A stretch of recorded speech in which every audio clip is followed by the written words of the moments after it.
¿Cómo están, amigas y amigos? Tengan ustedes muy buenas noches. Comenzamos el lunes una nueva edición de Hora 23 con una información que se ha confirmado en las últimas horas y que era la que se perfilaba como posible en las últimas semanas. Finalmente, el gobierno ha anunciado de forma oficial que el Dakar, en su versión 2019, no pasará por Bolivia.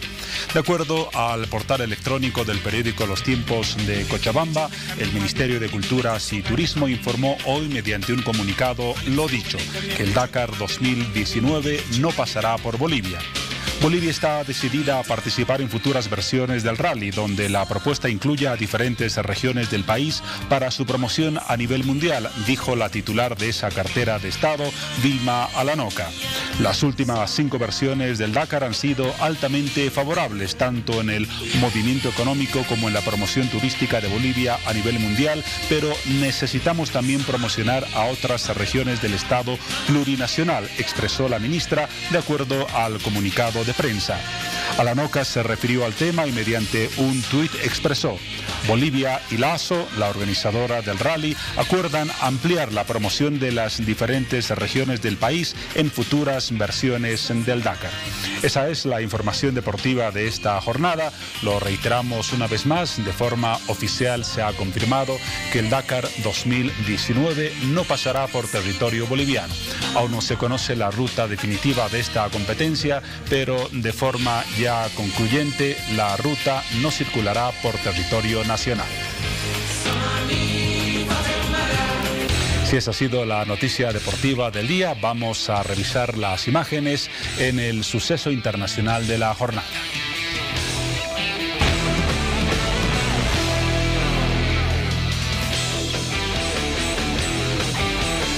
Las imágenes del día, absolutamente dramáticas, más de 55 muertos hasta este instante y centenares de heridos.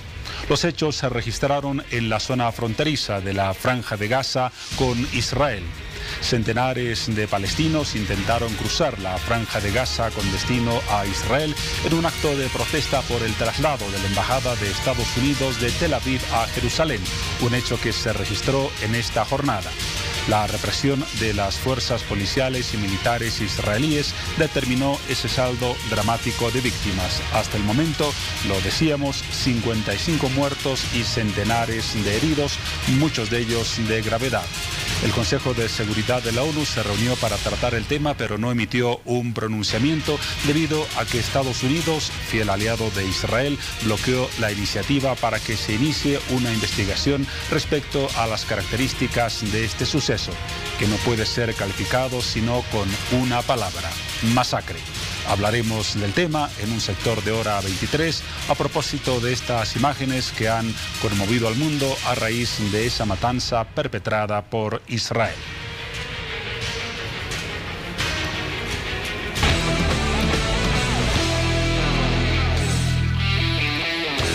Y luego de esos 2 apuntes informativos importantes, las buenas noches para todos ustedes y para Paola Sánchez y Piti Garamendi. Paola, ¿cómo estás? Buenas noches.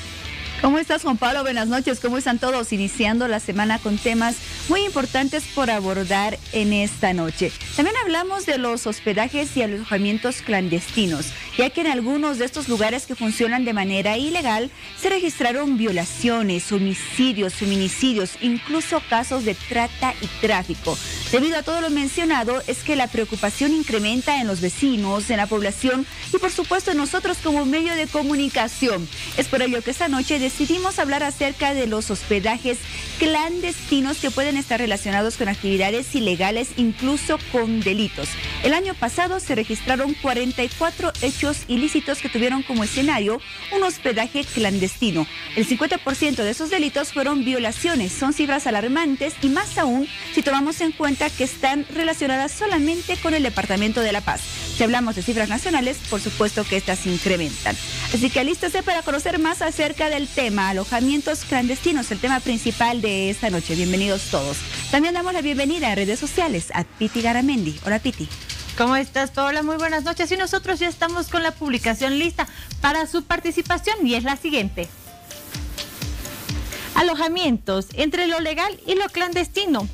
insalubridad y consumo de bebidas alcohólicas dentro de los mismos son algunas de las faltas en las que incurren los hoteles clandestinos. Queremos saber su opinión. Déjenos su comentario. Además de los temas mencionados, nos ocuparemos de la imagen o las imágenes del día. Lo acontecido hoy en la frontera entre la Franja de Gaza e Israel. Un experto en temas internacionales nos ayudará más bien a develar algunos aspectos de este problema, convertido en el tema número 1 del panorama internacional. Las imágenes, las que les presentamos en este instante, corresponden a parte de los acontecimientos que se registraron en esta jornada, con el saldo ya mencionado de víctimas mortales y heridos.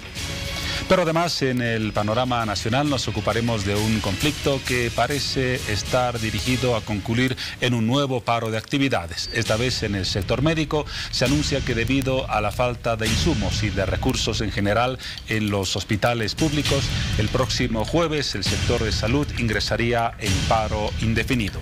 En el hospital general, en el hospital de clínicas y en general en todos los hospitales públicos del país faltan insumos, faltan recursos para pagar al personal contratado y falta de todo.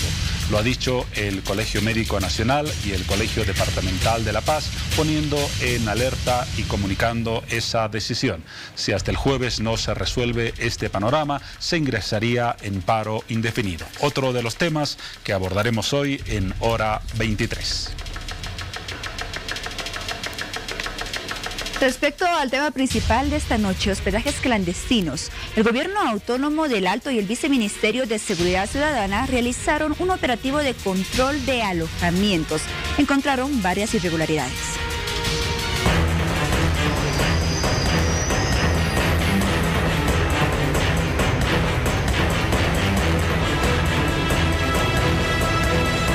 Menores de edad consumiendo bebidas alcohólicas y lugares totalmente insalubres son algunas de las irregularidades que se pudo constatar en el operativo realizado en alojamientos de la urbe alteña, coordinado por varias instituciones a la cabeza del viceministro de Seguridad Ciudadana, Wilfredo Chávez.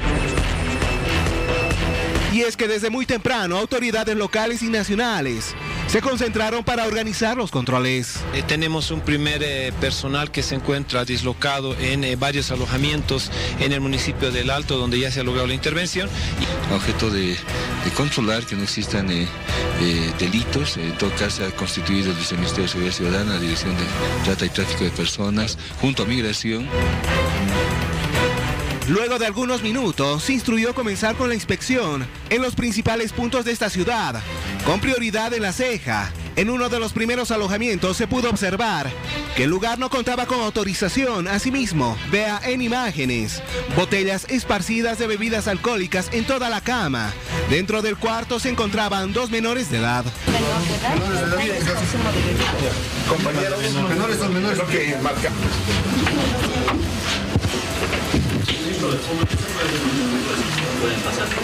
Son operativos que tienen que realizar, se están realizando a nivel nacional.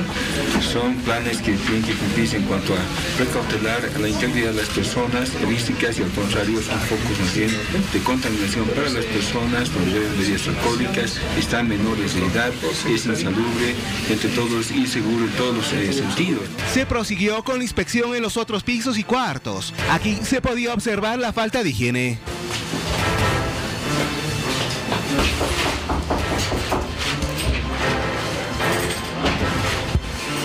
Y asimismo que estos locales, si en caso de existir, reúnan las condiciones mínimas, pero en este caso del Alto estamos verificando en este local que no cumplen ninguna de esas características y al contrario son focos más bien de contaminación para las personas, donde funcionan, entre comillas, legalmente muchos de ellos, pero que no tienen las condiciones respectivas. Tal vez el ajuste normativo es importante. En otro punto de la ciudad del Alto, en otro alojamiento pudimos constatar primeramente que la dueña, como lo está observando en pantallas, se encontraba totalmente bajo los efectos del alcohol. ¿Cómo está? ¿Usted es la propietaria o la administradora?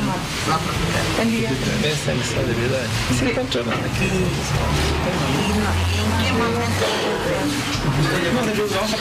Asimismo, en las sábanas que cubrían las camas, y en las almohadas existían manchas hemáticas, además de sangre, lo que generó más la incertidumbre de las autoridades.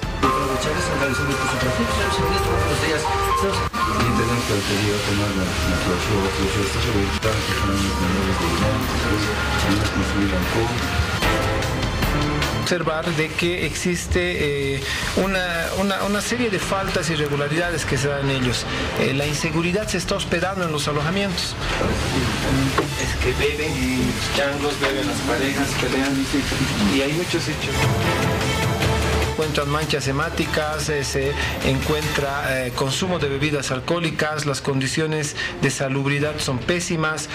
La propietaria del alojamiento, quien debería estar controlando el ingreso de las personas, quien debería estar registrando a las personas, quien debería evitar el consumo de bebidas alcohólicas, quien debería controlar que no entren menores de edad acá, lastimosamente se encontraba en estado de ebriedad también. Entonces, como pueden ver, no hay ni las condiciones y los alojamientos están perdiendo el sentido por el cual se les otorgan las autorizaciones correspondientes, ¿no? Acá entran gente en estado de ebriedad, entran menores. Ya tenemos 2 personas que han sido imputadas justamente por delitos de violación en alojamiento en días pasados fruto de estos operativos. Entonces, de igual forma, pudimos nuevamente ver la existencia de menores de edad. Entonces nosotros estamos preocupados por la forma en la que existe el descontrol.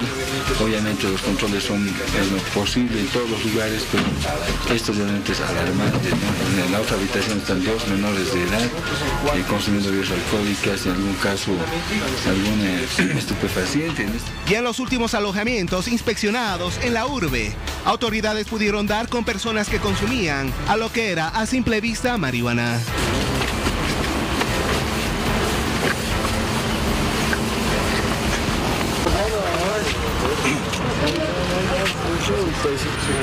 Autoristas lo llevaron de una vez al motor.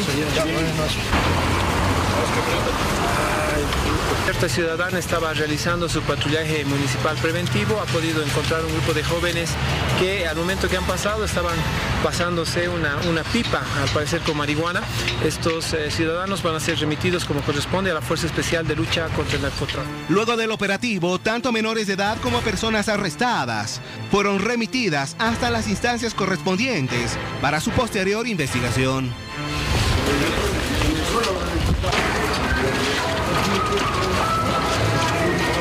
No sabemos ni siquiera por qué me han traído aquí. No tengo pasado.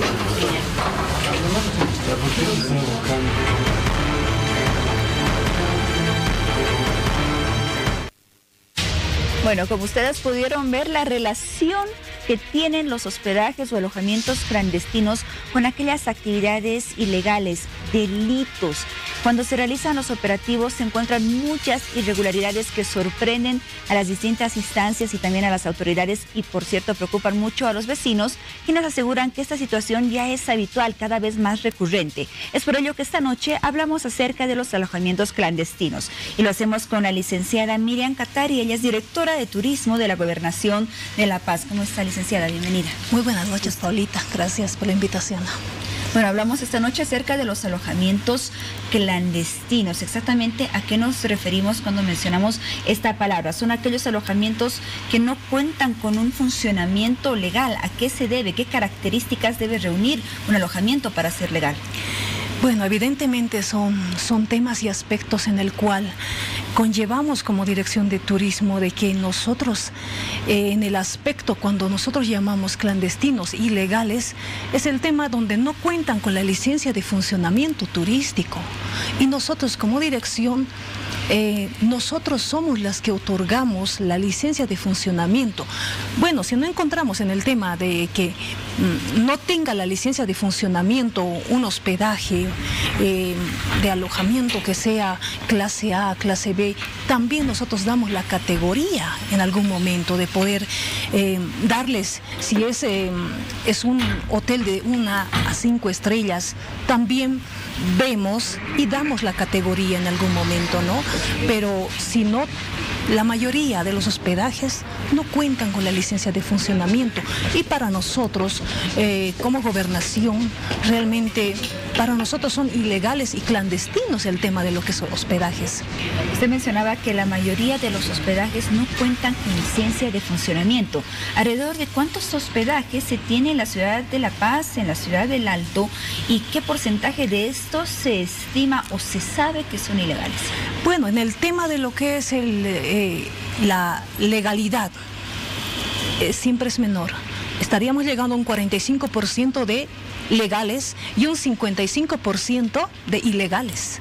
O sea, mayor cantidad de alojamientos. Evidentemente, ilegales. así es como nosotros nos encontramos con el tema de los operativos conjuntos que conllevamos o los operativos discrecionales. Realmente sí, la mayoría de los hospedajes, hasta hoteles, hostales, inciden en este tema de poder realizar la tarea de que con el NIT pueden ellos ya brindar este servicio, pero para nosotros no es válido, porque nosotros somos los que otorgamos la licencia de funcionamiento y nosotros damos la categoría en algún momento, ¿no? Entonces también como para brindar este tema, cuidar incluso el tema de lo que es la calidad de servicio, aquel cliente o aquel hospedado que llegue a nuestro departamento. Entonces estamos viendo la prioridad de poder tener ahora el mayor porcentaje de que sí sean y entren a la legalidad. Y conjuntamente estamos con los operativos realmente ahora. En la ciudad de La Paz, ¿cuáles son aquellas zonas donde se concentran la mayor cantidad de estos alojamientos ilegales? Este último operativo la semana pasada, el jueves y el viernes, hemos estado en la 16 de julio. Hemos estado también por el tema de lo que es en la Ceja del Alto, por la 12 de octubre, hemos estado cerca a la terminal. Realmente hemos encontrado muchos establecimientos ilegales. Villa Fátima, me parece que también es otra zona que reúne muchos alojamientos clandestinos. Evidentemente sí, también hicimos ese tipo de operativos ya anteriormente. Para que un alojamiento sea legal, tiene que contar con la licencia de funcionamiento, mencionaba usted. ¿Qué requisitos deben presentar los alojamientos? ¿Con qué características deben contar para que se les otorgue esa licencia de funcionamiento?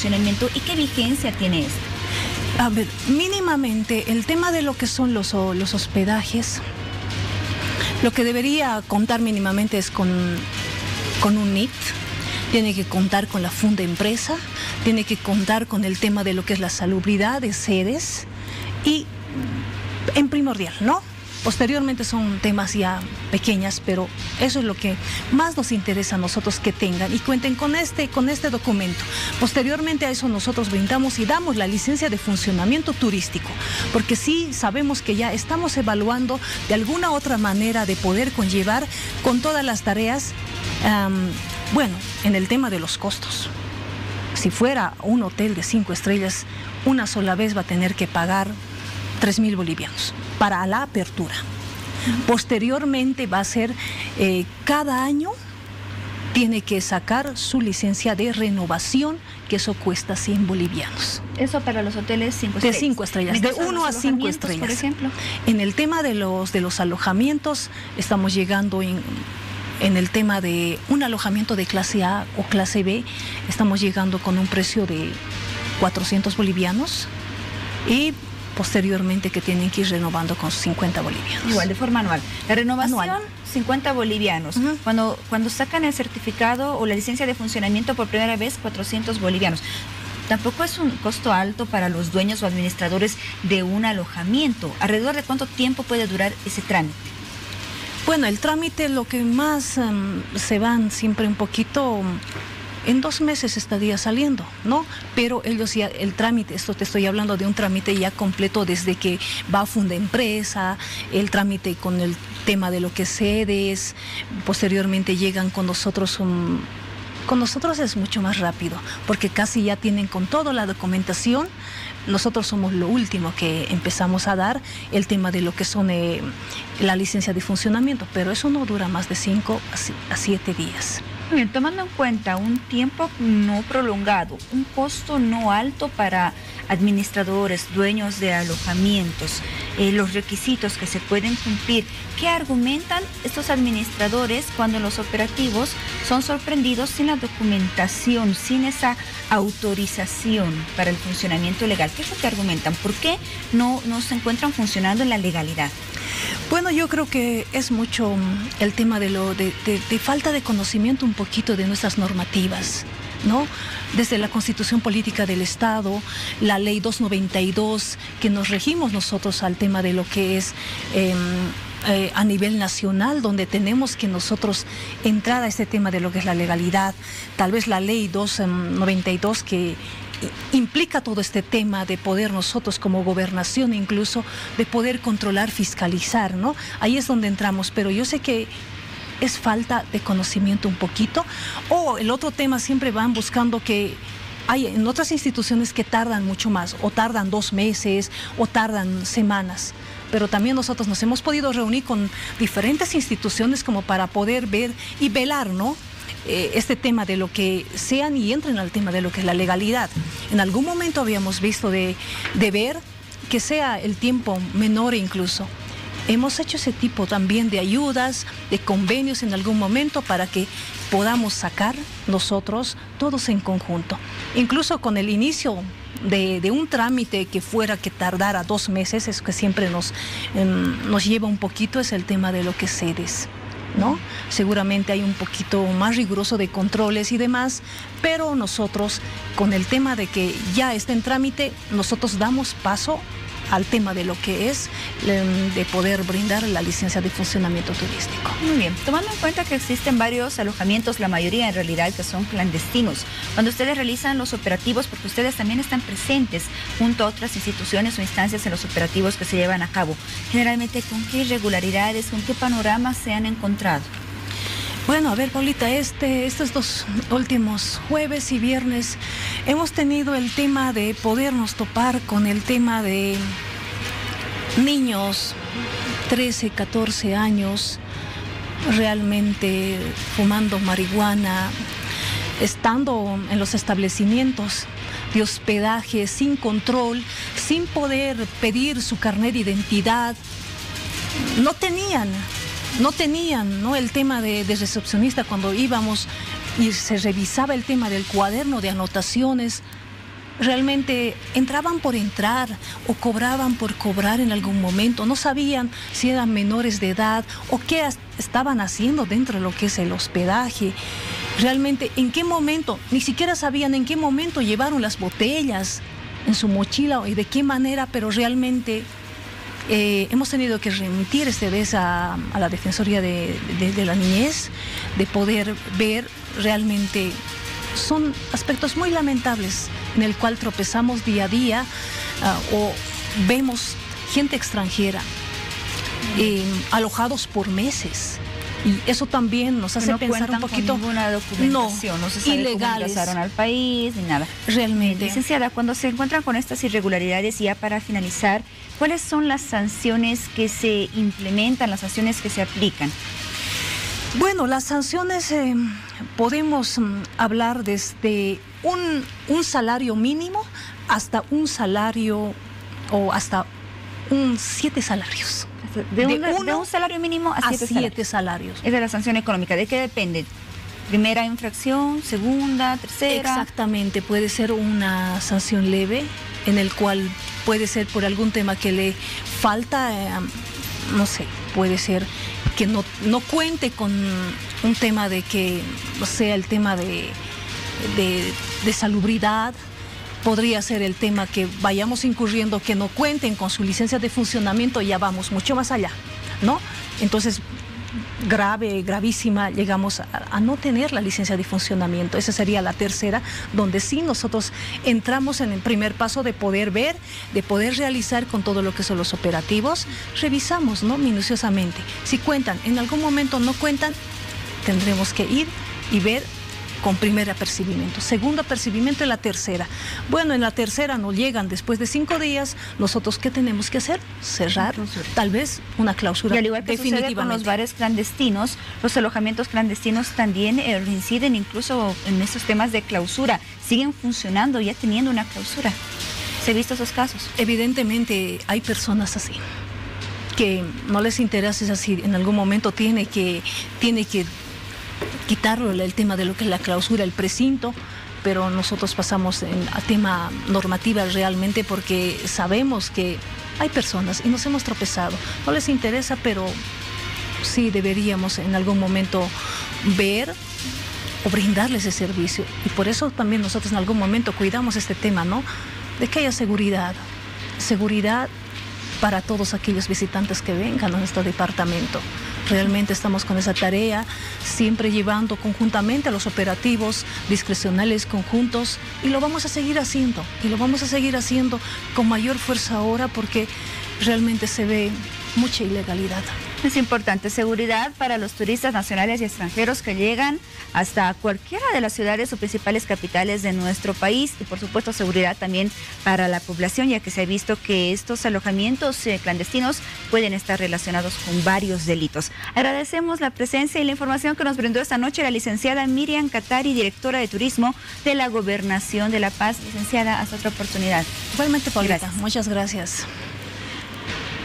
Muy bien, es momento de establecer contacto con nuestro siguiente invitado. Continuamos con el tema de alojamientos clandestinos. Nos acompaña por vía Skype el capitán Dorian Amin Ulloa Javier. Él es secretario municipal de Seguridad Ciudadana de la Ciudad del Alto. ¿Cómo está, capitán? Buenas noches, bienvenido a Hora 23. Muy buenas noches, un gusto saludarla. Muchísimas gracias por permitirnos conocer parte del trabajo que estamos realizando desde la Secretaría Municipal de Seguridad Ciudadana. He visto atentamente la parte introductoria sobre la temática de hoy. He escuchado también muy atentamente las palabras de la licenciada Katari de la Gobernación. Y debo mencionarle que todo lo que se ha visto en el reportaje es cierto. Nosotros desde hace más de 10 días hemos mencionado de manera recurrente que los alojamientos se han convertido en el hospedaje de la inseguridad. Tenemos personas que viven en los alojamientos, algo que no está permitido, o personas que lo están utilizando de manera momentánea. Hay consumo de bebidas alcohólicas en los alojamientos, hay presencia de menores de edad en los alojamientos y los controles, lastimosamente, en el tema de higiene. Yo le debo ser muy sincero y las imágenes que se han ido mostrando en el reportaje realmente muestran parte de lo que nosotros hemos encontrado, una serie de irregularidades. Nosotros hemos pedido desde hace varios días que las demás instituciones que están encargadas de este tema de manera exclusiva como Gobernación puedan hacerse presentes en los operativos y puedan ver los extremos en los cuales se están otorgando los permisos o licencias de alojamiento. Los alojamientos han perdido la esencia por la cual tienen un fin en la sociedad. Un alojamiento es un lugar donde un ciudadano, una ciudadana se constituye en este lugar y, bueno, presentando su carnet de identidad, pide un servicio, ¿no?, de hospedaje a cambio. Pero lastimosamente los alojamientos ya no. Tenemos discotecas en la planta baja y en el siguiente piso están los alojamientos. Entonces ahí no hay ningún tema de hospedaje para ellos, ningún tema de descanso para la gente que va. Y lastimosamente la gran cantidad de alojamientos ilegales que existe en el municipio, obviamente está generando de que la inseguridad esté presente en estos lugares. Nosotros esta mañana hemos iniciado temprano unos operativos nuevamente de control. Hemos tenido la presencia del viceministro de Seguridad Ciudadana porque necesitamos hacer conocer a nuestras autoridades nacionales la problemática que se está viviendo en estos lugares, que, como le digo, es nada simple y nada sencillo de manejar. Tenemos ya, fruto de estos operativos, a 2 ciudadanos que han sido sorprendidos en estos alojamientos, uno de 35 años con una menor de 16 y un ciudadano de 24 años con una menor de 14 años, imagínense. Entonces, ellos ya están obviamente con una imputación sobre delitos de violación y estupro y está en proceso obviamente de investigación. Pero lo preocupante es cómo estos alojamientos, no solamente los fiscales, sino también los legales, están teniendo permisos por parte de la gobernación sin ver detalles que son evidentes y que son generadores de inseguridad en nuestros municipios. Bien, como usted mencionaba, capitán, vemos que varios delitos ocurren en estos alojamientos, principalmente violaciones. ¿Cómo llegan a identificar estos lugares que funcionan de manera ilegal para realizar posteriormente los operativos? ¿Son las denuncias de gran ayuda? Bueno, mire, nosotros hemos tenido mucho éxito en el municipio del Alto en el control de bares ilegales. Ya tenemos más de 700 bares ilegales clausurados. Esto nos ha permitido en el municipio del Alto tener un dato muy importante. Hemos disminuido el 40% del índice delincuencial en el municipio del Alto, que tiene que ver obviamente de manera directa con mejorar los controles que se realiza a la venta ilegal de bebidas alcohólicas. Desde muchas áreas nosotros hemos intervenido, pero el tema de los alojamientos obviamente era un área todavía pendiente. Nosotros hemos ingresado a los alojamientos porque nos hemos anoticiado de que estos se estaban convirtiendo en lugares de consumo ilegal de bebidas alcohólicas. Entonces nosotros hemos ingresado a controlar estos temas, así lo establece la Ley Nacional 259, pero nos hemos ido topando con otro tipo de irregularidades más. Entonces nosotros como municipio no podemos cerrar los ojos ante esta realidad. Teníamos que desde el Alto dar una señal clara de que no vamos a permitir este tipo de irregularidades, no vamos a permitir que ciudadanos sin identificación estén en estos alojamientos, que los propietarios, administradores, sin el menor escrúpulo, den espacios para que se cometan delitos contra menores de edad, ¿no? Y peor aún, vamos a permitir obviamente que estos lugares se conviertan en una concentración para el consumo de bebidas alcohólicas. Es un tema preocupante, creo que hay que mirar a el Alto en todas las áreas en las cuales nosotros nos estamos desarrollando y estamos planteando soluciones como tal. El tema de bares ilegales, cuando llegamos el 2015, era un problema parecido al que tenemos ahora con los alojamientos.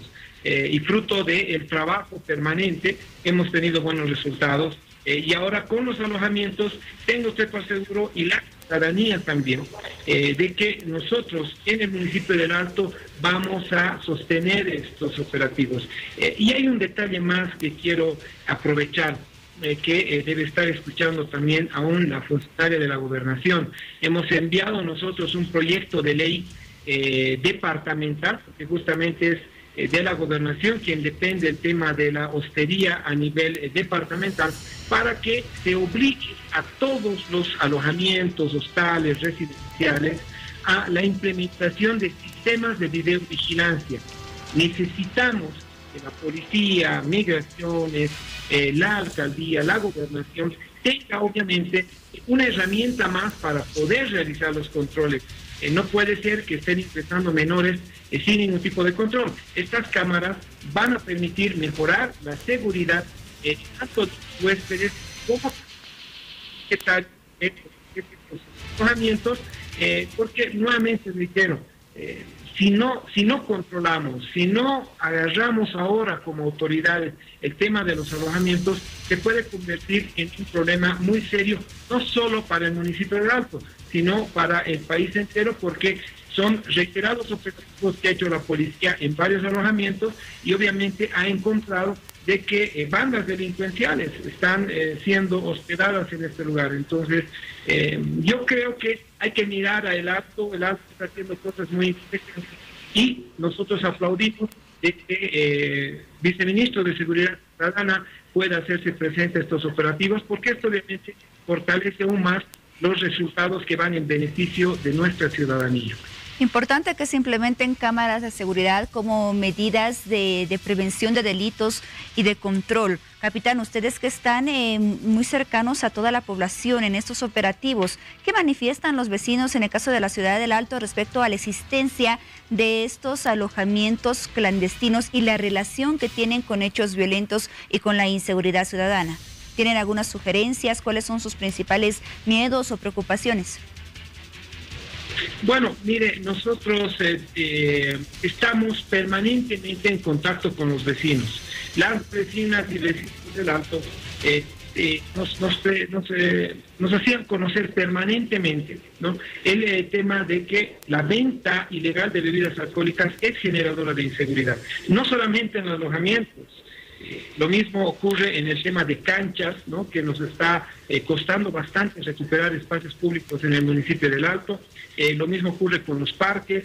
Era un escenario parecido en las entradas folclóricas y fiestas zonales en vía pública, donde se cerraban avenidas importantes como la avenida Juan Pablo II, por ejemplo, o la 6 de marzo, permanentemente con megaestructuras.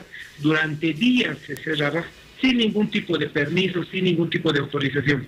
Y el tema de alojamientos también ha sido parte de las quejas ciudadanas que permanentemente nosotros hemos ido recibiendo. Los alojamientos en los lugares donde funciona, lastimosamente, son generadores de seguridad. Esta propuesta que nosotros hacemos de la implementación de sistemas de vigilancia viene obviamente acompañado también de otro tipo de requerimientos. Escuchábamos los requisitos, por ejemplo, para que funcione alojamiento.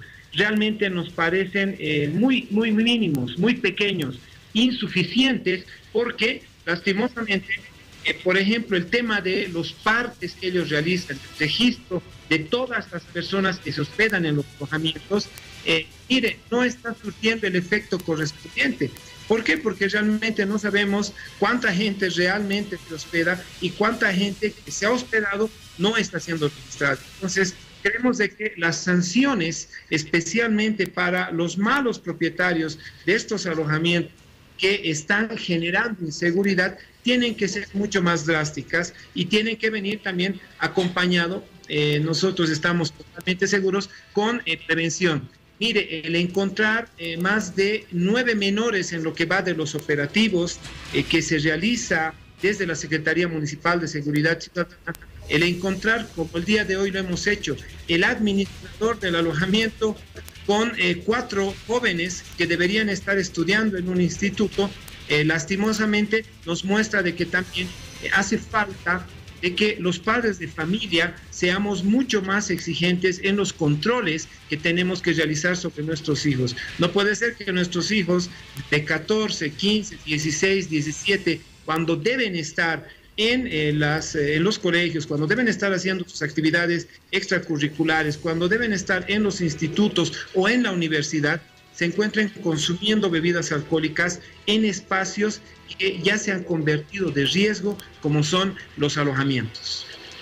Bien, usted muy claro y muy bien lo ha mencionado, malos administradores de estos alojamientos que más que cómplices en realidad cierran sus corazones, sus ojos y sus oídos a los delitos que ocurren dentro de estos hospedajes. Contribuyen así a la inseguridad ciudadana y por supuesto a muchos otros delitos.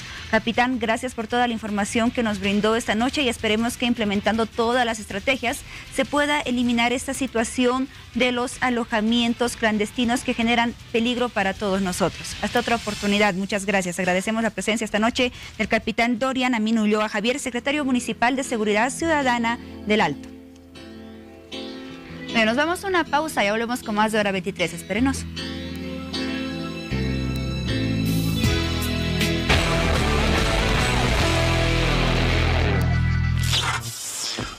Son las 23 horas con 48 minutos. Nos ocupamos a partir de este momento de ese hecho internacional que ha estremecido a todo el mundo.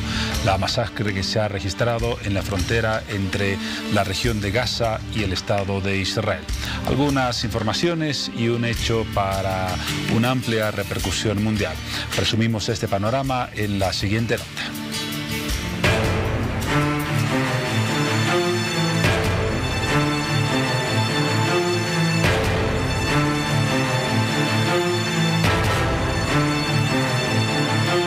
decisión fue contundente y es que Donald Trump ya lo tenía decidido. Su embajada fue trasladada este lunes de Tel Aviv hacia Jerusalén en medio de fuertes manifestaciones y reclamos por parte de palestinos, quienes se opusieron a la apertura de la embajada estadounidense. Asimismo, poco después de hacerse público la decisión, la ONU, la Unión Europea y los principales países árabes se mostraron contrarios a esta iniciativa y expresaron su preocupación por las consecuencias. Además que según sus detractores, esa decisión estaría rompiendo con décadas de acuerdos bipartidistas en Estados Unidos referente al tema de Medio Oriente.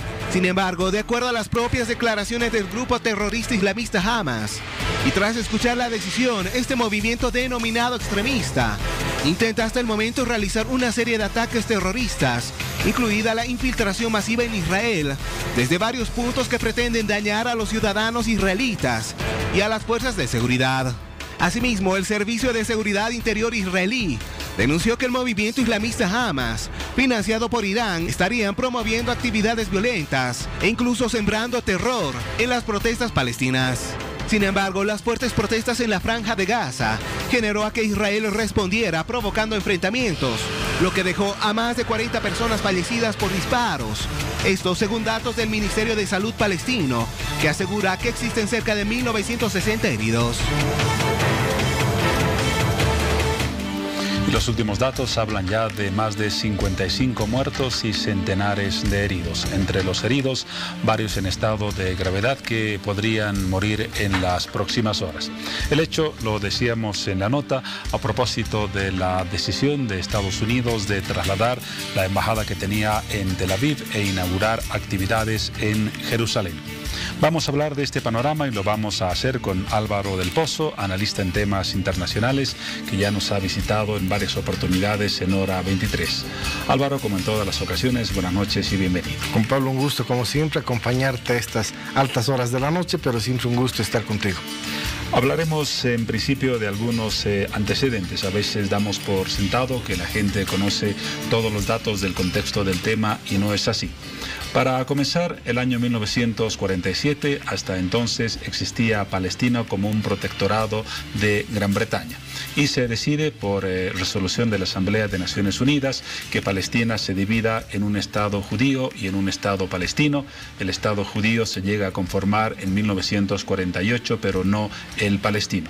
Y Jerusalén acaba en una situación de indefinición bajo supuestamente la administración de Naciones Unidas, hasta que luego se suceden otras guerras. ¿Es este el punto de partida inicial de ese panorama en esa parte de Oriente Medio? Quizá el punto más importante de partida, más allá que existen otros antecedentes históricos, pero sin embargo creo que poner el 1947 y al año siguiente 1948 marcan el antes y el después, sin obviamente tratar de desconocer toda la parte histórica que esos territorios han tenido un ejercicio de soberanía de varios imperios, ¿no? Desde obviamente la ciudad de David 1000 años antes de Cristo, los persas, el imperio romano, las cruzadas se han llevado ahí, el imperio otomano, que es el que más estuvo, que se alía en la Primera Guerra Mundial a Alemania, y al perder Alemania, Inglaterra y Francia dividen esos territorios, y ahí creería también que debemos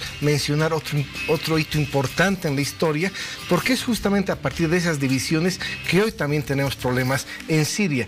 Por lo tanto, ese protectorado británico dura hasta la fecha que tú has indicado, y las Naciones Unidas un poco preocupadas por el éxodo de israelitas que iban a Palestina, es decir, teníamos una población de 1 millón de palestinos, y de pronto para los años 45, 46 ya había más de 500,000 de israelitas. Por lo tanto, las tensiones que se estaban generando en esa zona eran importantes. Es ahí que las Naciones Unidas deciden dividir este territorio en Oriente y Occidente, una parte para los israelitas y otra para los palestinos. Los palestinos no logran acordar y aceptar esa propuesta, y los israelitas al año siguiente, el 14 de mayo, hoy 70 años de esa fecha, se declaran una nación independiente. Ese es el punto que tú señalabas, pero la guerra de los 6 días es otro factor muy importante, porque es ahí donde Israel multiplica su territorio y deja y pasa por alto todas las normas del derecho internacional y las resoluciones internacionales. Por lo tanto, es ahí, yo creo, donde realmente empezamos a vivir un momento de absoluta tensión que nos ha dado los resultados que hasta el día de hoy no podemos solucionar el tema palestino-israelita. La guerra de los 6 días en 1967, si no me equivoco. Exactamente. Entonces, esos son los antecedentes del tema. No se llega a conformar un Estado palestino. Hay dificultades y divisiones en el mundo árabe entre Jordania, entre Egipto y Siria, y no existe hasta este momento el Estado palestino como tal. En este contexto, ¿cuál es la situación de Jerusalén? Inicialmente nace bajo la administración supuestamente de las Naciones Unidas, pero en definitiva el control territorial y político lo tiene Israel.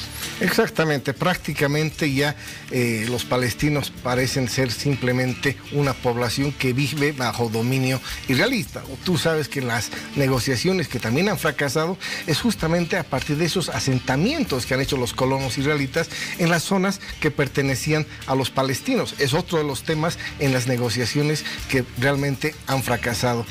Por eso creo que Jerusalén, tanto para las 3 religiones, para el cristianismo, el Santo Sepulcro, para los judíos, el Muro de los Lamentos y la mezquita para los palestinos, es importante. Israel ha puesto en Jerusalén, digamos, el punto más fuerte de su negociación, porque han mantenido que será la capital histórica y permanente de Israel. Por lo tanto, creo que la solución que se da el 47 era la mejor. Esa división en 2 partes, donde podían convivir 2 religiones que históricamente se podían haber llevado y hoy no tuviéramos estos acontecimientos. Por lo tanto, Jerusalén se convierte en esa parte simbólica, pero a la vez sustantiva en la negociación.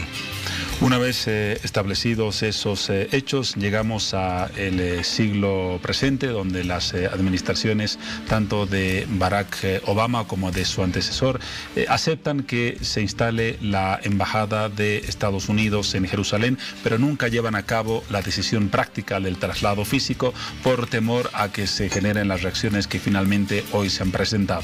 ¿Por qué Trump sí toma esa decisión y hace efectivo el traslado de la sede de Tel Aviv a Jerusalén? Mira, el traslado y la decisión del presidente Trump no solo es una manifestación de una voluntad de Estados Unidos, sino que también choca con una decisión de las propias Naciones Unidas. No olvidemos que en 1980, a raíz de la guerra de los 6 días, obviamente la comunidad internacional trata de decirle a Israel, alto, no puede seguir en esa actitud. Por lo tanto, insta en 1980, mediante la resolución 487, que los países que tengan sede en Jerusalén la retiren. Es decir, había una instrucción de Naciones Unidas de que ningún Estado puede tener su sede diplomática en Jerusalén. Esa es una decisión del presidente Trump que yo la inscribo simplemente en la relación estratégica hoy, mucho más visible que antes con el presidente Obama, de Estados Unidos con Israel. Creo que el lobby, el cabildeo que hace las fuerzas políticas y económicas israelitas se están viendo de manera absolutamente influyentes en la administración Trump, obviamente a partir de la gestión que hace el yerno de Trump, Kushner, y su hija Ivanka, fundamentalmente, quien han dado la simbología de la presencia del Estado americano hoy en la inauguración de la embajada americana. Porque antes, olvidábamos mencionar que Jerusalén es tan simbólica para los palestinos como para los israelíes, y por lo tanto podría ser una capital teóricamente que corresponda a ambos estados. Por supuesto, y esa era la negociación más salomónica que se imaginó en Naciones Unidas, que una parte sea para Israel y otra parte para los palestinos, y los dos iban a sentir que Jerusalén era su capital. Por lo tanto, la actitud de Israel en contra del derecho internacional hace que los palestinos no puedan tener un territorio ya en Jerusalén y los arrinconan realmente casi sin dejarles sin territorio alguno. Por lo tanto, esta decisión del presidente Trump, más allá de esa relación estratégica que se está construyendo con Israel de manera acelerada, porque el presidente Obama dio un paño de frío, digamos, en esa relación y trató de ver al sistema internacional ya con actores multipolares, es decir, ya no era el orden internacional donde solo Estados Unidos y Rusia valían. El presidente Obama sabe leer el momento de la comunidad internacional, es ahí el Tratado de Irán, por ejemplo, es ahí el convenio del cambio climático. Deja el presidente Obama por lo menos la intención de que Estados Unidos ya no sea el contexto internacional por sí solo, es decir, las decisiones unilaterales. Y el presidente Trump otra vez recoge esa posta americana de volver grande a Estados Unidos y toma decisiones unilaterales. Esta decisión, lamentablemente, ha costado la vida de 55 personas. No he leído ningún reporte de alguna muerte de algún soldado israelita. Por lo tanto, parecería que ha habido un uso abusivo de la fuerza, indiscriminado de la fuerza, donde podíamos pensar que un uso persuasivo hubiera sido mejor. Se dice, por defensa de Estados Unidos e Israel, que jamás había convocado a estas multitudes para tomar Israel. Me parece un poco exagerado, tomando en cuenta que esta gente no estaba armada, simplemente era una manifestación que hay que entenderla. Como tú mismo decías, también para los palestinos Jerusalén es sagrado. Ahora han pasado 70 años de la creación del Estado judío y en todo este periodo han existido varios intentos por consolidar o crear un Estado palestino. Quizás los puntos más altos, las gestiones de Jimmy Carter y la propia gestión de Obama. Pero nunca se llegó a cristalizar ese proyecto y prácticamente ha quedado olvidado y archivado en la iniciativa y en el interés internacional. ¿Por qué el mundo da las espaldas a ese tema y relega una ambición y un derecho histórico de un pueblo, el palestino, a contar con un Estado propio? Cada vez el mundo palestino está sufriendo menos solidaridad, incluso de los países árabes. Un primer elemento, los países árabes tienen sus propios intereses y Palestina parecería que no figura entre sus prioridades. Por lo tanto, el apoyo de la comunidad árabe ha sido menor en estas instancias. La comunidad internacional ha tratado de mantener un statu quo, pero sin resolver prácticamente los temas sustantivos de la negociación. Por lo tanto, estamos en una situación que lamentablemente, vuelvo a insistir, esta decisión del presidente Trump está abriendo nuevas tensiones. Si bien el statu quo no era el ideal, pero por lo menos se estaba manteniendo una situación donde no teníamos 55 muertos en un día. Hay que resolver, obviamente la solución es muy difícil. El Estado palestino requiere un reconocimiento como Estado. Con los territorios, ellos hablan de los límites existentes antes de 1967. La posibilidad que 10 millones de palestinos puedan retornar a sus territorios. La posibilidad de estos asentamientos de colonos israelitas que deberían salir porque están generando demasiada tensión en los asentamientos estos. Por lo tanto, hay muchos, estos digamos son los, y Jerusalén, que era un tema fundamental de la negociación. No hemos avanzado en ninguno de estos elementos.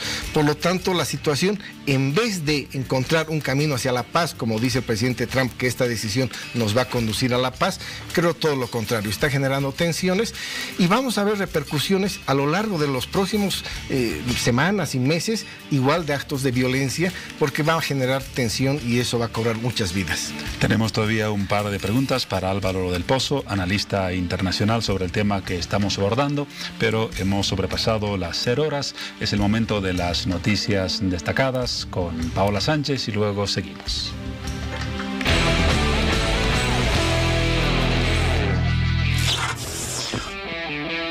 Este lunes, el ministro de Gobierno, Carlos Romero, informó que Yacimientos Petrolíferos Fiscales Bolivianos podría este próximo miércoles descongelar las cuentas de Incahuasi para el departamento de Santa Cruz, que así pueda recibir el pago de las regalías. Esto luego de una reunión previa con los delegados de ese departamento y Chuquisaca.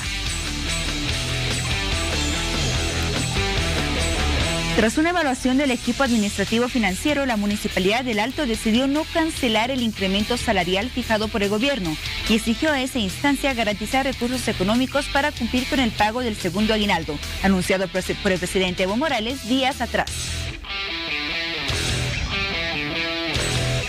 Por otra parte, 2 policías que tenían como misión brindar seguridad en las minas de Huanuni para evitar el robo de minerales fueron encontrados en flagrancia transportando cerca de 45 kilos de estaño en su cuerpo. Según informó el secretario general del Sindicato de Trabajadores Mineros de Huanuni, Adolfo Vilca, los uniformados se encuentran detenidos en el puesto de control Patiño, situado en el camino antiguo entre Huanuni y Yayagua. Y para finalizar, este lunes se confirmó lo que todo el Perú temía. El Tribunal Arbitral de Deporte publicó en su página web la resolución final sobre el caso de Paolo Guerrero. El ente internacional castigó ampliando su sanción por dopaje de 6 a 14 meses al capitán de la selección peruana, lo que no le permitirá jugar en el Mundial de Rusia 2018.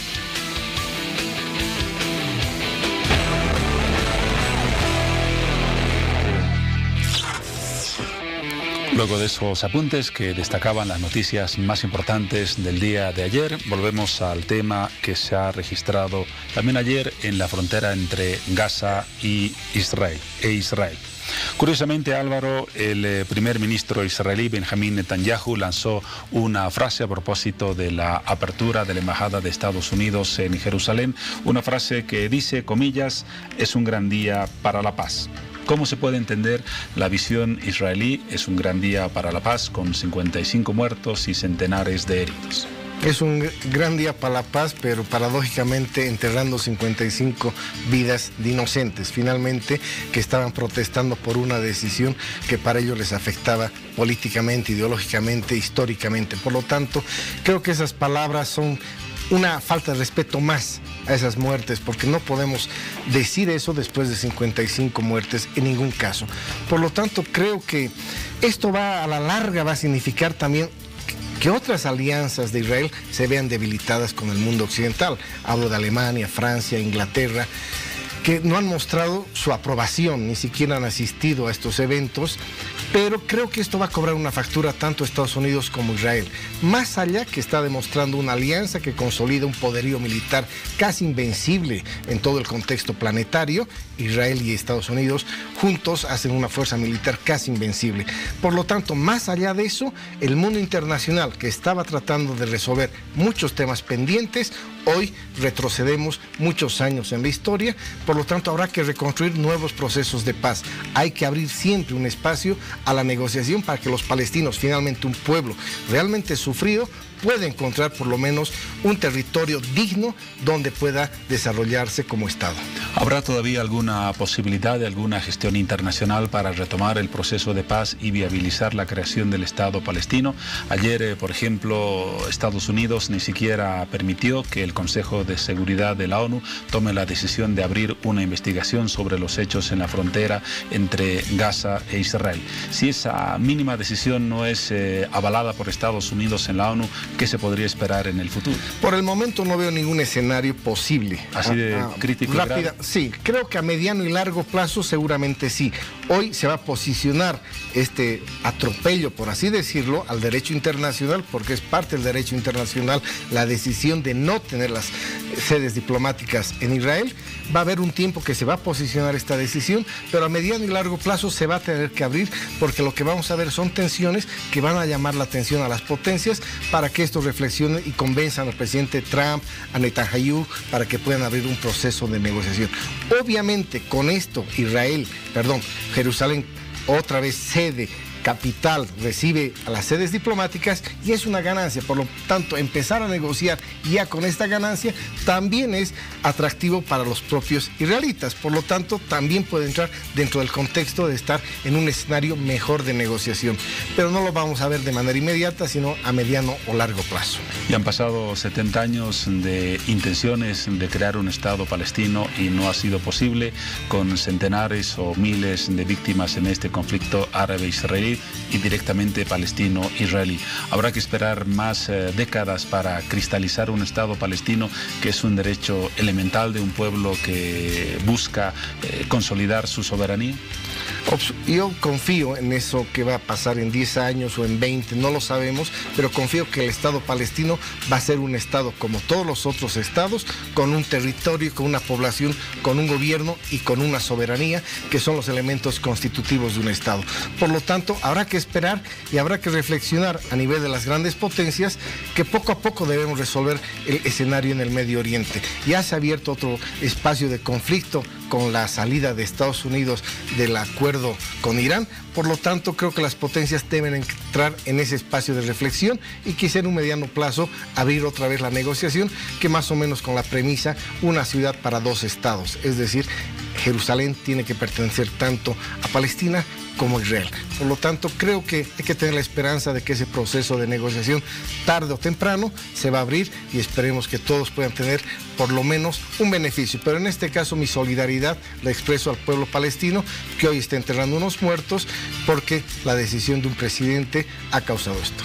Por último, y a propósito de este panorama que parece marcar una tendencia al radicalismo en la política de Estados Unidos en Oriente Medio, ¿se puede esperar otro radicalismo de países como Irán, de los grupos radicales palestinos y de grupos radicales en otros países árabes como respuesta a esta cada vez más fuerte hegemonía de Estados Unidos y de Israel en la región? Sí, se puede esperar que emerjan otra vez estos grupos violentos, terroristas, pero también se puede esperar que Estados Unidos vaya propiciando un aislamiento de Estados Unidos. Por lo tanto, que las potencias, en este caso China, Rusia y la Unión Europea, puedan conducir el contexto del nuevo orden internacional de otra mirada.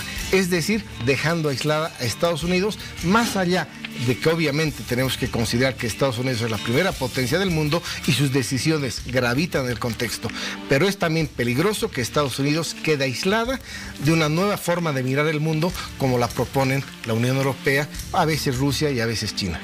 Álvaro del Pozo, analista en temas internacionales, gracias por habernos permitido comprender un poco más el panorama de Oriente Medio y esta crítica situación que se ha registrado en las últimas horas en la frontera entre Gaza e Israel, con ese saldo tan dramático de víctimas que lamentablemente parece convertirse en titular de un día y en olvido de los días siguientes. Sabias palabras, Juan Pablo. Gracias por tu presencia. Ya tendremos oportunidad de ver qué sucede en los próximos meses respecto a este tema. Será hasta la próxima, Juan Pablo. Un placer estar acá. Para nosotros el gusto. Nos vamos a un paréntesis. Luego seguimos con el último tramo de Hora 23.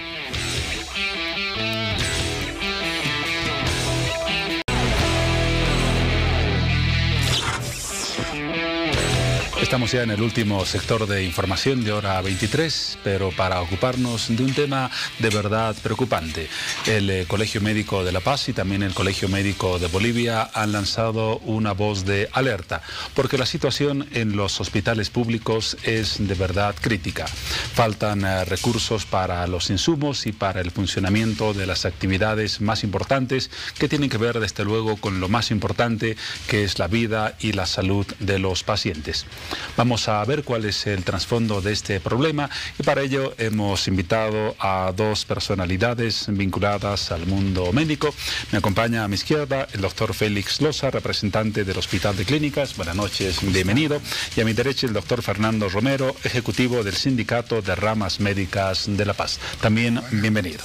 Comencemos con usted, doctor Romero. ¿Cuál es la situación en pocas palabras de este panorama de crisis por falta de recursos en los hospitales públicos? Todo el sector público de salud, desde hace un año, no recibe el aporte económico que debería venir del gobierno para sostener la atención del seguro integral de salud. Vale decir, para la atención de embarazadas, de niños, de ancianos y de discapacitados. ¿Solamente el déficit está en este grupo? Este grupo, porque es el grupo donde hay mucha afluencia de pacientes. Nos alegramos que sea así, porque atendemos a un grupo de gente muy necesitada. Qué bueno que haya esta prestación. Pero hay tanta demanda de estos pacientes, sobre todo en los centros de tercer nivel, como el complejo de Miraflores, que el gasto por día, pero es enorme, es cuantioso para los hospitales. Entonces, eso hace que los hospitales permanentemente tengan que estar comprando medicamentos, sobre todo en quirófano, terapia intensiva, etc. Hemos hecho un esfuerzo, pero sobrehumano, durante un año, esperando que el gobierno honre una deuda de 40 millones, que aclaramos, es solo para cubrir los costos que demanda que funcionen estos seguros, nada más. Por lo que usted nos dice, durante un año el gobierno no ha pagado los recursos que corresponde para cubrir esos servicios. Un año es mucho tiempo. ¿Cuál es el argumento de las autoridades para justificar o explicar esa situación?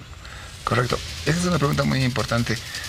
Como sistema público de salud hemos hecho todo el trámite que corresponde, en todos los niveles, a nivel interno, a nivel de alcaldía, gobernación, a nivel de Ministerio de Salud. Nos han pedido informes, estudios, todo se ha cumplido correctamente. El momento en que ellos deberían cancelar estos montos, dicen, bueno, señores de la salud pública, hoy día hay unas nuevas reglas del juego. Hay un decreto, el 0541, que establece que una sola vez por año el gobierno va a cubrir estos costos de operación. una sola vez por año. Significa que con un monto que nos entregaría una vez al año, el hospital, centro de salud, debería funcionar todo el año. Pero ¿dónde es el problema? Que el monto que nos transfieren en julio apenas cubre un 10-12% de ese monto total que necesitaríamos cubrir. Y estamos con un déficit de un 90%. Y ese 90% hemos arrastrado todos estos meses, desviando, reitero, recursos de aquí y de allá para cubrir estos fondos que no tenemos para sostener ya la atención del Seguro Integral de Salud. Entonces, este decreto, el 0541, es el que ha causado esta crisis hoy día. Antes de que salga el decreto, por lo menos 4 veces por año, los hospitales podían recibir recursos. Pero hoy día el decreto puntualmente establece que es una vez por año al final de la gestión nada más. Pero cuando al gobierno se le ocurre alguna dificultad en el desembolso y solo desembolsa, como pasó ahora, una parte nada más, un 10-15%, el resto que queda va a transferirse en un año después. Es mucho tiempo, evidentemente. Vamos a volver a hablar del tema del decreto y de cuáles serían las opciones de solución. Pero, doctor Loza, en la práctica, ¿qué significa este déficit y la falta de recursos? Cuéntenos la historia de una mujer, de un niño, de un anciano que no tiene qué recursos que cubrir para su atención médica. ¿Qué está pasando en el día a día en los hospitales públicos? Todos nosotros tenemos la perspectiva poco alentadora de hablar de hospitales, quienes trabajamos en ellos, y lo que observamos es que hay filas. Desde ya en este momento las cámaras pueden ir y constatar que hay gente que está pernoctando ya en el hospital para obtener la atención de mañana, lo cual es absolutamente irregular. Incluso a esta hora de la jornada. Incluso esto, sí, ya están haciendo la fila respectiva. Y esto sucede incluso en los grupos que mencionaba el doctor Romero, que son aquellos tributarios de este sistema de servicio de salud, sin contar con aquel individuo que no pertenece al género femenino, no es mujer gestante, no es niño chico y tampoco es adulto mayor y tampoco tiene algún grado de discapacidad. ¿Qué tiene que ver este panorama que describe con la falta de recursos que mencionamos hace Lo que sucede es que un paciente, los hospitales públicos en general no son sistemas de prestación de lucro, son de servicio y son a pérdida. Realmente el mantener un paciente por mucho tiempo con una enfermedad crónica como la diabetes, por ejemplo, representa un gasto casi cotidiano para la institución. ¿Por qué? Porque el ministerio que presta este servicio a través de los municipios como una obligación estatal cancela unos aranceles un poco menores a los que normalmente se cobran. Me explico. Un inyectable, por ejemplo, para este grupo poblacional representa la inversión por parte del municipio de 2 o 3 bolivianos, que no alcanza ni siquiera para la compra del algodón. Pero de cualquier manera es eso lo que se cobra. Esto viene retrasándose y como viene retrasándose y tenemos la obligación de cumplir con esta demanda de salud de este grupo poblacional y del resto también, porque no es exclusivo para ellos, entonces se tienen que modificar de alguna manera cuáles son los recursos y se tiene que suspender alguna prestación priorizando precisamente los que lo necesitan. Le decía en términos prácticos de qué manera está influyendo la falta de estos recursos en la atención diaria a estos pacientes, que entiendo son un grupo vulnerable, ¿verdad? Por supuesto, tendríamos en el caso concreto de su pregunta que priorizar al adulto mayor y sus necesidades, postergando al paciente que no es parte de ese grupo, un hombre joven, 35, 25, 42, una mujer joven que tendría que posponer sus actos quirúrgicos, por ejemplo, para priorizar lo que necesita o la mujer gestante o el adulto mayor, que es el que acude en un 30% de la consulta al hospital público. Y allí me imagino no es necesario ser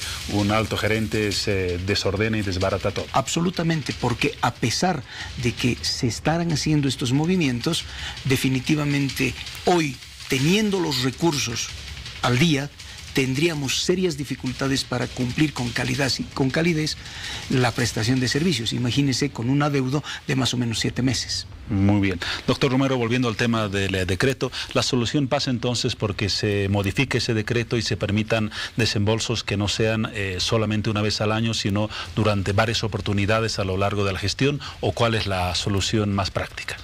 Permíteme un punto antes, pero importante. ¿Sabe? Es importante que entienda esto la población.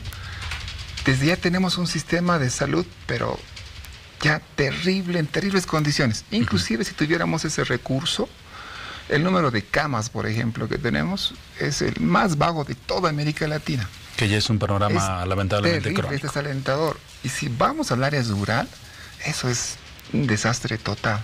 El número de profesionales, el más bajo de América Latina.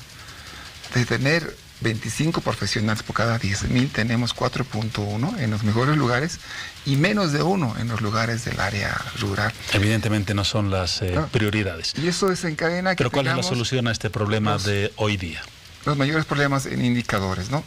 Bien, la pregunta, y yo creo que a eso hemos venido hoy día, a pedirle a la población, a pedir a las autoridades, pero con todo el respeto que se merecen, a que nos ayuden a resolver esto. Ese decreto, el 0541, está causando esta crisis que hoy día nos está postrado, nos ha tirado al suelo como sector público de salud y nos impide percibir estos recursos. Entonces, estamos pidiendo en la asamblea en la que nos hemos visto obligados a declararnos en estado de emergencia, le pedimos a las autoridades que primero cubran los montos que nos deben, los 40 millones, y segundo, que abroguen este decreto. Porque, población, si esos 12 millones que han ofrecido van a llegar en 2-3 semanas, se van a acabar y otra vez se va a volver a instalar el problema, va a seguir vigente el 0541 y no va a haber forma ya de otra vez de recibir fondos. Entonces, la única salida de todo esto para paliar esta crisis es abrogar ese decreto y echar mano del reglamento que teníamos antes. Antes nos permitían 4 veces por año acceder a recursos. Hoy día no los tenemos. ¿Esta gestión debe ser llevada a cabo por la ministra de Salud como cabeza del sector? Totalmente. ¿O a quién le corresponde? Totalmente. La ministra de Salud debe resolver esto. Es su atribución. Que no es precisamente muy amiga de los médicos por los últimos conflictos, pero está en obligación de hacerlo. Nosotros entendemos que hemos pasado un tiempo muy complicado, pero hoy día estamos ante una epidemia de influenza, Pablo. Si hubiera una mutación de este virus, como están ya adelantando algunos investigadores de la OMS-OPS, estaríamos ante un sistema pero terriblemente débil, incapaz, insuficiente de sostener esto. Si tuviéramos un problema natural, un desastre natural, que Dios quiera que nunca ocurra, con las condiciones que tenemos como salud, con el bajo presupuesto que hoy día nos da las autoridades del gobierno, estaríamos a nuestra suerte. Y no merece esa suerte el ciudadano de La Paz, el ciudadano de nuestro país. No merece estar ahí abandonado, postrado en un sistema público carente totalmente hoy día de recursos y con un decreto que lo estrangula más todavía, que lo postra y lo deja en un sentido de indefensión total. Creemos que todos juntos podemos luchar por esto, reclamar por esto, pedir a las autoridades que se sensibilicen, que ya pasó lo que había ocurrido hace tiempo atrás, una lucha que tuvimos que hacerla, pero ahora es un momento diferente, ahora es un condicionante muy difícil de salud, la influenza está con nosotros, hay otros problemas muy graves que están con nosotros y sin este recurso nuestro sistema está totalmente desvalido. Desde ya, población, autoridades, hagan esto por su ciudad, por su país, ayúdenos, abrogaremos este decreto y podamos de esa forma echar a andar otra vez un sistema que facilite que los hospitales públicos ingresen recursos que nos permitan seguir funcionando. Ese es el planteamiento del sector. Doctor Loza, existe una fecha, el jueves de esta semana se ha advertido que se iniciaría una huelga indefinida en el sector médico si no se cambia el panorama que hemos descrito hasta ahora. ¿Tienen ustedes la esperanza de que se modifique el decreto y se hagan los desembolsos hasta el jueves? Estamos ya en martes. Los que trabajamos en los sistemas de salud tenemos muy mal manejo de la parte financiera. Básicamente humanistas, lo que hacemos es echar mano de lo que tenemos y no es extraño que se saquen muestras médicas para dar a los pacientes y no es extraño tampoco que a pesar de que no existan las posibilidades se siga atendiendo porque esa es nuestra misión y eso es de hecho la vocación de los compañeros que trabajamos en salud. Entonces es siempre incómodo y es además bastante antipático el estar tratando de forzar la situación hacia que si no hacen esto, a modo de represalia nosotros vamos a suspender tal o cual o vamos a emprender tal o cual medida. Sin embargo, la situación está en un borde tan crítico que los únicos responsables de que esto se detenga son las autoridades en función de gobierno que no han permitido que se haga el desembolso tal como se debía.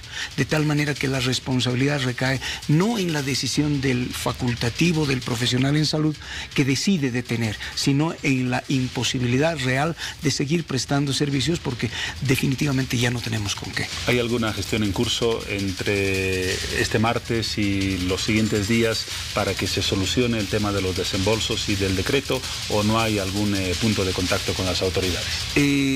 Pablo, siempre existe la posibilidad de tener llana la vía. El inconveniente radica en que muy probablemente los niveles de decisión superiores no terminan de tener el conocimiento global y a veces terminan diciendo a la población y autoconvenciéndose a veces que lo que se está diciendo es verdad.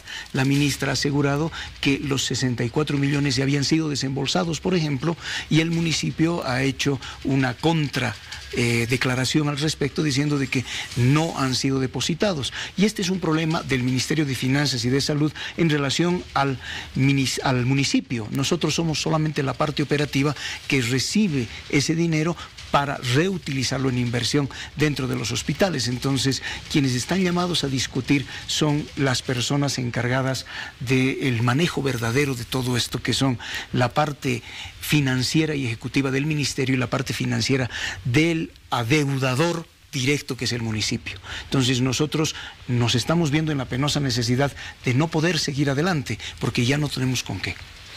¿Tienen algún conocimiento de un contacto entre el municipio y el órgano ejecutivo para viabilizar soluciones a este tema?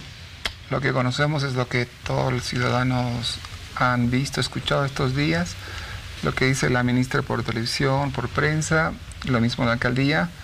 Hasta el día de hoy el sindicato no ha sido convocado, no hemos sido llamados a poder sentarnos en una mesa de diálogo con las autoridades, y aprovecho la oportunidad, con tu permiso, Pablo, de pedirle a las autoridades que estamos dispuestos a cualquier hora del día, mañana, pasado mañana, tarde, noche, no importa el momento que nos llamen, vamos a estar ahí para hablar, para buscar una solución y evitar que tengamos que llegar a una medida de presión. No merece esto nuestra población, no merece esto el paseño, no merece esto la señora, la ama de casa, no merece. Por eso que estamos dispuestos 24 horas del día para hallar una solución a esto, que recalcamos, no tiene en absoluto un tinte político, no militamos en ninguna línea política, no queremos ganar mejor, ni mucho menos, solo queremos mejores condiciones para la salud. Autoridades, el CIREMES, el sindicato está listo para dialogar con ustedes y estamos prestos a buscar una solución, que estoy seguro que con la buena voluntad de ambas partes así será, en bien de nuestra población. Doctor Loza, para concluir, nos deja un sentimiento más de preocupación que de aliento, de esperanza, el panorama que hemos descrito hasta ahora, pero ojalá se llegue a un punto de acuerdo por los pacientes, que en definitiva son los que interesan a todos. Definitivamente esa es la intención de todos, a pesar de todas las carencias de las que la ciudadanía es absolutamente consciente. Los indicadores de salud que maneja el pueblo boliviano, el sistema público y el sistema de la seguridad a corto plazo son bastante bien aproximados a los índices de seguridad, morbilidad y mortalidad de los países vecinos. De tal manera que imagínese usted las cosas que podríamos hacer si realmente tuviéramos los recursos que el ciudadano boliviano necesita, que la patria necesita. Realmente seríamos seguramente una potencia, porque así como están las cosas, así inclusive estamos manteniendo los niveles de salud que se deben tener. Un tema que por lo tanto está pendiente y del cual estaremos atentos en los próximos días para ojalá no llegar a ese jueves con la suspensión de actividades. Gracias al doctor Félix Loza, representante del Hospital de Clínicas, lo mismo que al doctor Fernando Romero, ejecutivo del Sindicato de Ramas Médicas, por su presencia y por la valoración del tema que nos han expuesto en los últimos minutos. Tiempo de un paréntesis, vamos al último en hora 23 antes del tramo final de nuestro programa.